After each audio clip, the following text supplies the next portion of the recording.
What if the secret to be able to ensure students are engaging more in your classroom and throughout your school isn't about teaching harder, but engaging smarter? In this episode, Patti shares proven strategies that transform classrooms into spaces where students feel seen, supported, and set up for success. Welcome to another episode of the Contagious Culture Podcast. I'm your host, Kyle King, and the goal of this podcast is to help you create an ecosystem of academic excellence. Through practical strategies, actionable insights, and inspiring conversations, the goal is simple. We want you to be empowered. We want you to have the tools, the strategies, and the methodologies to ultimately create an ecosystem of academic excellence, not just for you as a leader, but for the people that you were called to serve.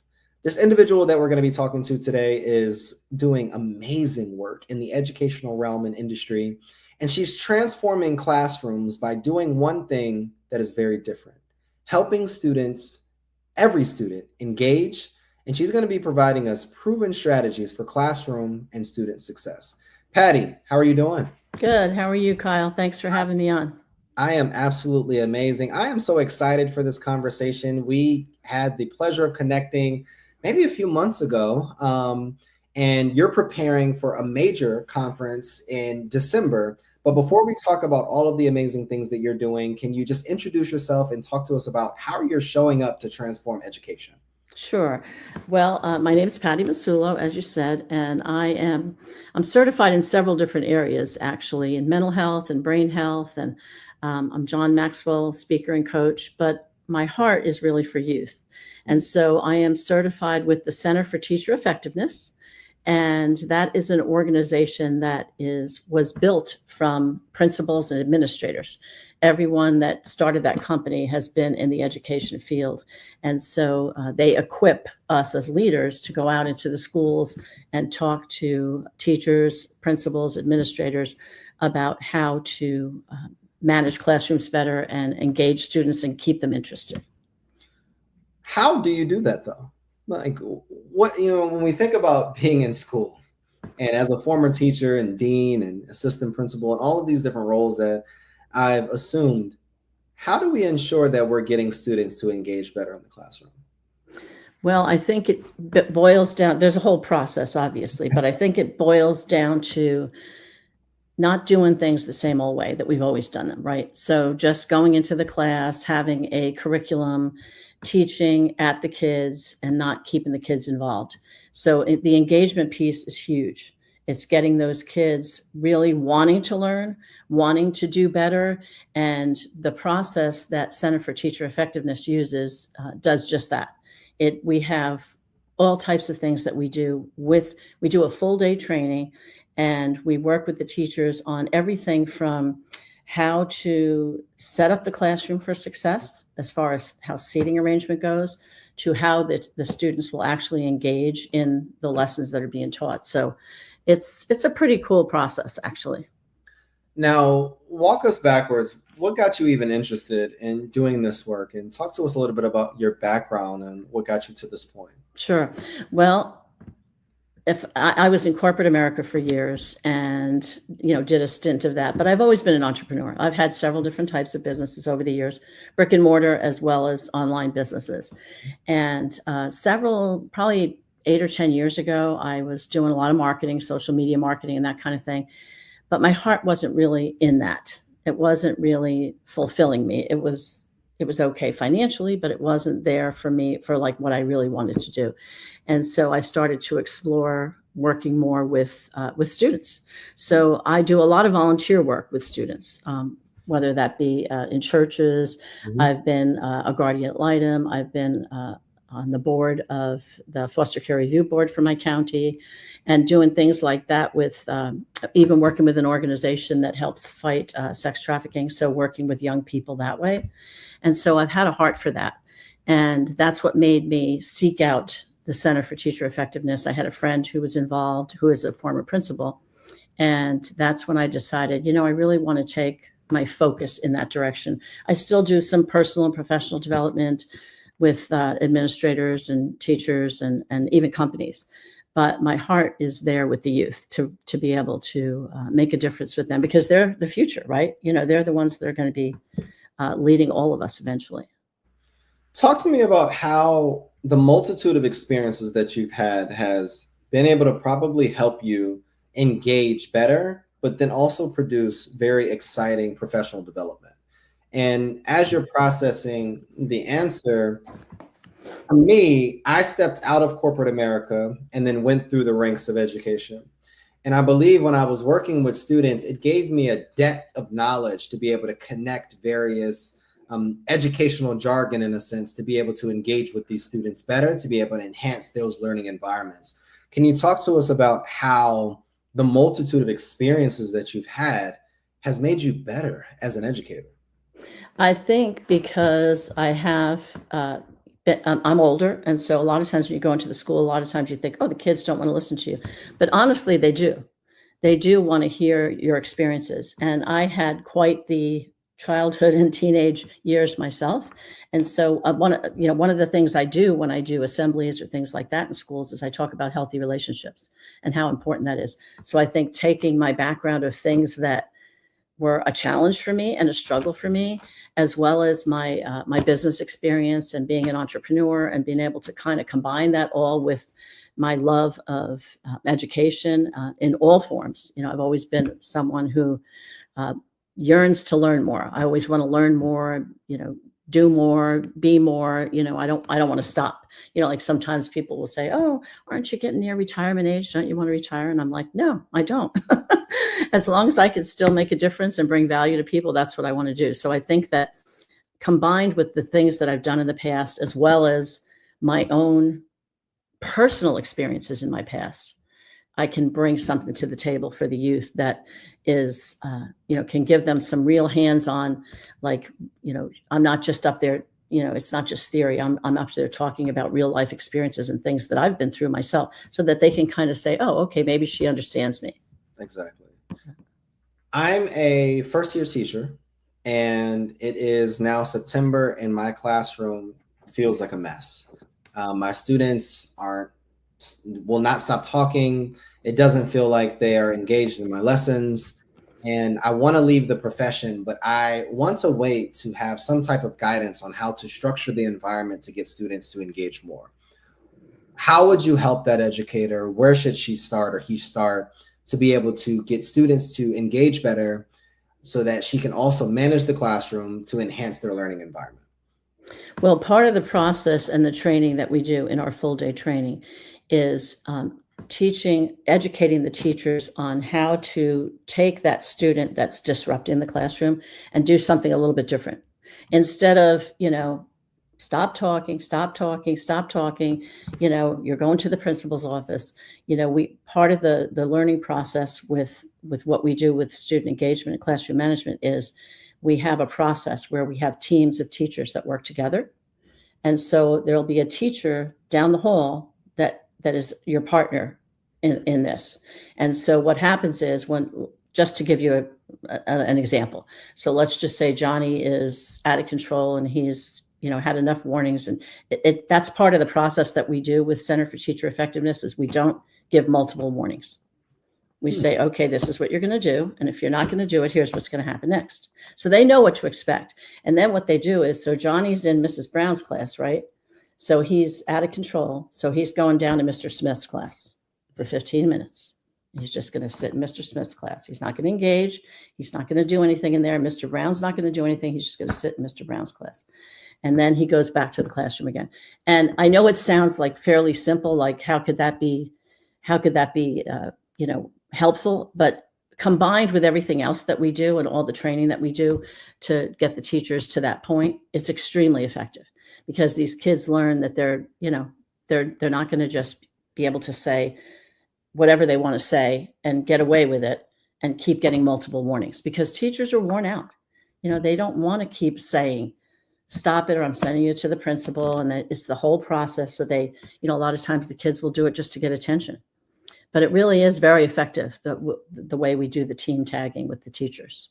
No, that's pretty neat. I heard once that when students don't want to do work, you give them more work. And it allows students to understand the expectation while you're in school is to learn. And in order for you to learn, you have to be a contributor or a participant in the learning environment. And if you can't participate in the learning environment, we're going to have to find another environment for you so that you can understand this standard. Mm-hmm. When you think of establishing this standard, how important is it for educators and teachers that are supporting you in this professional development? How important is for them to be bought in as well with these various tools and tactics that you guys provide them? Yeah, that's a great question. It's extremely important.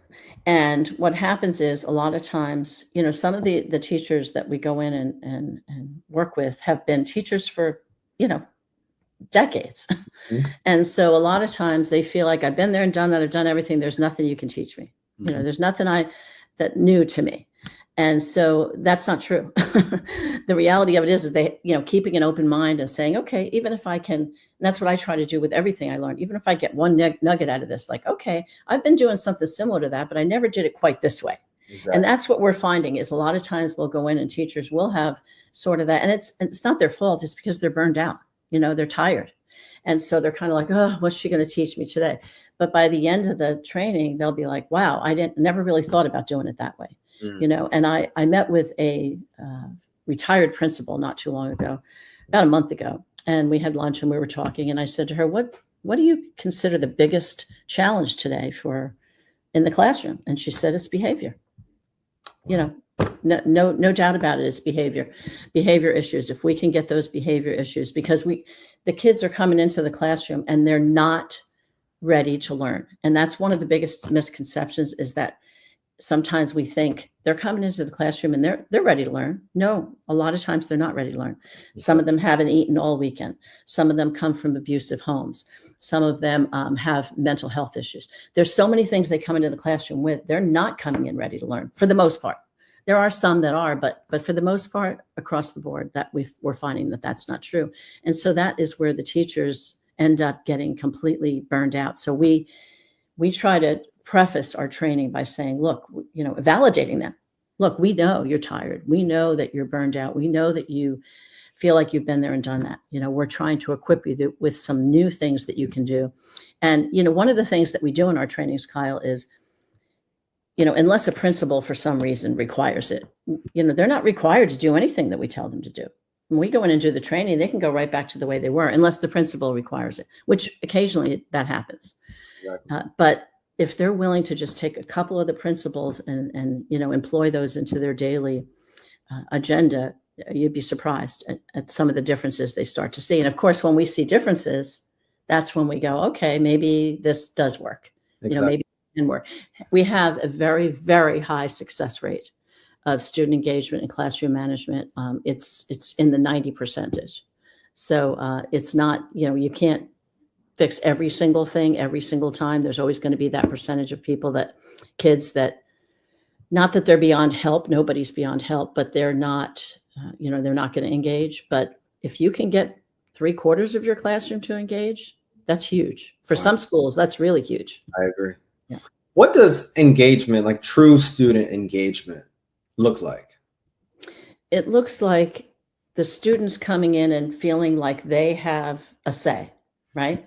They are a part of their learning process. They're not coming into a classroom and sitting down and being talked at by a teacher. Like, here's your instructions, answer questions 1, 2, and 3, and here's your homework. They're actually engaging. They're actually asking, good questions, asking kids, how does this feel? Where do you feel more comfortable sitting in the classroom? How do you learn best? So one of the things is that, like, not every student learns the same way, right?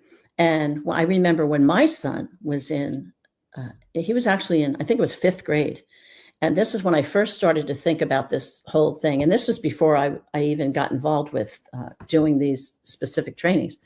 He came home and he said, Mom, my teacher today told us that, we want to talk to our parents about how we all will learn differently. So I might, instead of me doing my homework at the kitchen table, I might be better off doing it at my desk in my room and with some headphones in and some light music in the background. Is that okay? And at first, I was kind of like, no, no, no, we're not doing it. You know what I mean? Like that was my first reaction. And then I thought it through and I thought, okay, well, let's just see if that engages you better, if that makes you more interested in doing your homework. And it did. So I think just giving them a say in part of the process. So many times, even as parents, we do that. We go in thinking it's my way or the highway. If we make, in general, people want to feel like they're part of the process, no matter what it is, no matter what they're learning, no matter what they're doing. If they feel like they have a say in it, they're going to engage way, way better than they would if they're just sitting there being told what to do, if that makes sense. That's such a powerful point. And what I hear is that there's a vast difference between managing behavior and creating ownership among students. And as a teacher, when I was in the class, my goal was not to manage every individual behavior that's in this class because it's all different, but ensure that students are creating ownership and approaching their education from the best possible way, in the best possible way. Yeah. But how do we help educators, though, shift from that mindset of, oh, I'm just managing behavior to creating ownership of students? Well, that's exactly, I'm glad you used the word mindset because it is a mindset. So it's a matter of them feeling like getting into that mindset of, I think sometimes what happens is they get to a point of burnout. They get to a point of where they've been there and done that, that maybe they always say when you're at the end of your rope or at the bottom, that's where you can only go up. Yeah. And so that's part of it is, and that's one of the things that I like to do and talk to schools about is even sometimes depending on, again, asking good questions when I sit down and meet with a principal, for instance. Before we even get into this, we talk about what are your challenges with your teachers? What are the things that you're seeing with the teachers themselves? And so sometimes we have to go in and do some personal development with the teachers, just them, and talk to them about, getting them excited again about the profession that they went into. Because let's face it, they didn't go into it for the money. They went into it because they love kids or they, want to make a difference and they want to leave feeling like they brought value to these kids so that, they go on to do good things with their life. So the mindset is huge. It is important. Now, we can't make people think a certain way. We can't change people. They can only make the changes themselves, but we certainly can go in and talk to them about, some strategic things that they can do to make themselves, to get their mind in a place where they feel like they can be open to new ideas. And honestly, it doesn't always happen with every teacher. That's good. Sometimes you always have those teachers. That's right. Just like you always have those students, and so that's okay. But the majority, I think we're finding are very open to, okay, I'm at the end of my rope. What do I have to lose? I only have things to gain by learning a new tip or trick, because honestly, all this, classroom management, student engagement, it's fairly new compared to how long teachers have been teaching, the whole concept. I think in the old days of teaching, let's just say 20, 30 years ago, teachers were taught, you go in, here's your lesson plan. You go in, you teach the kids, and, you go home at 3:00. And that's not really an effective way to teach, number one. And it's also not a way for the teacher to feel fulfilled at the end of the day, because they're not really making that much of a difference with the kids and in that classroom environment. And that's extremely important. Can you talk to me about that environment, though? And I love mindset is very important. But if we have a school culture of student engagement and high achievement and student excellence, then that trickles down into our teachers and how they show up on a daily basis. Can you talk about how school culture plays in classroom engagement and student success as well? School culture, meaning, just elaborate a little bit more. I'm not sure I understand the question. The climate and the expectation of leadership, the expectation that, hey, when you all come in and train, this is the standard of excellence. This is what we're going to implement. We're going to ensure the students are getting what they need. Right. Well, that's something that, it starts with the principal, right? Or the administrator, whoever it is that's hiring us. Sometimes we'll work with a district, but for the most part, if we're working in an individual school, we're working with the principal. So it has to start with the principal. And the principal is, if the principal feels like this is a worthwhile endeavor and something that they feel, obviously they're not going to bring you in if it's not a worthwhile endeavor. But a lot of times, they're so used to bringing in professional development, personal development for teachers, and just because they have a budget and they have to fill it. So what we're trying to do is show them and give them all the reasons why and the benefits to that will change the culture of the school. That it's not just a matter of, okay, our students are going to behave better, our students are going to engage more, but it's going to change the whole culture, because the teachers are going to be happy also. They're going to look forward to teaching every day, which is why they came into this to begin with. No, I definitely agree. And I think that leadership in schools have to ensure that they're on board in order for the teachers to not fall in line, but they have to be led by leaders that believe in how important this work is. 100%.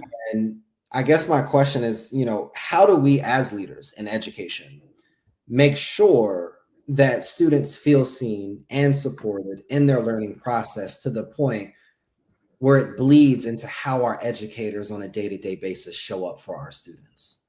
Well, it's just like you said, the leadership at the top. It starts with the leadership at the top, and sometimes it has to become a requirement. Like, here's what we're going to do, and I think setting an expectation up front with, let's just say, with the teachers in a specific school, and saying, not just here's what we're going to do and you have to do it, but more of, here are the benefits. Here how, at the end of the day, here's what's going to happen is your students are going to have X, Y, and Z. They're going to feel a certain way. Not just that, but you as a teacher are going to have less burnout, more time to really teach instead of trying to wrangle in students that are out of control or that are trying to do things to get attention. Because, there's a percentage of the day that, because they're trying to manage that classroom, that they are not able to teach.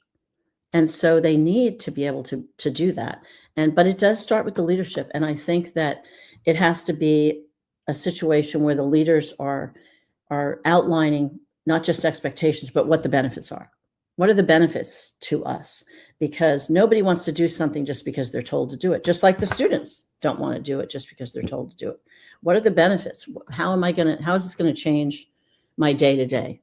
If that makes sense. That's so good. It's talking about the benefits, not just the task. And I think it's important as educators that we talk to students about, hey, you're doing this so that you can become this, so that you achieve this, so that you can be able to process this or gain this.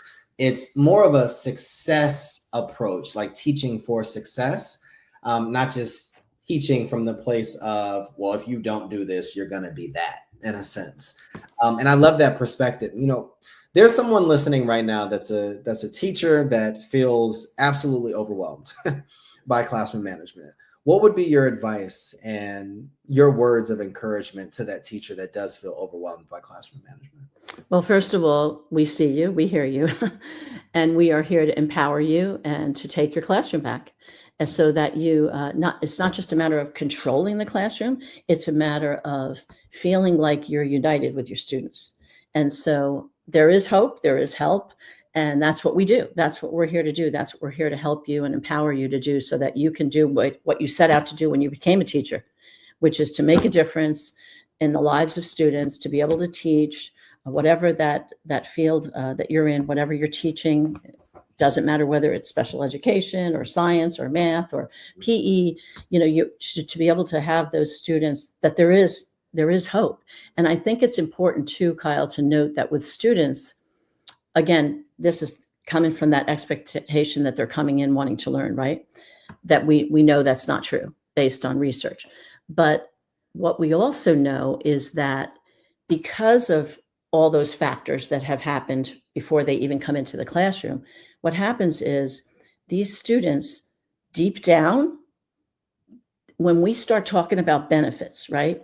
Okay, hey, listen, you could be the president one day, or you could do this, or you could do that. Empowering them to think outside the box, like, wow, because some of these students are coming from an environment where they don't think anything of themselves. They That's, feel worthless. I And agree. so they come in there feeling like, oh, wait, I could do that. I mean, I could be a doctor, I could be a nurse, I could be a veterinarian, whatever it is that their heart is into, they start to think, okay, and it starts to churn that desire in them, like, oh, or they get an answer right for the first time because the way they're engaging, they're not feeling intimidated to just raise their hand and answer a question.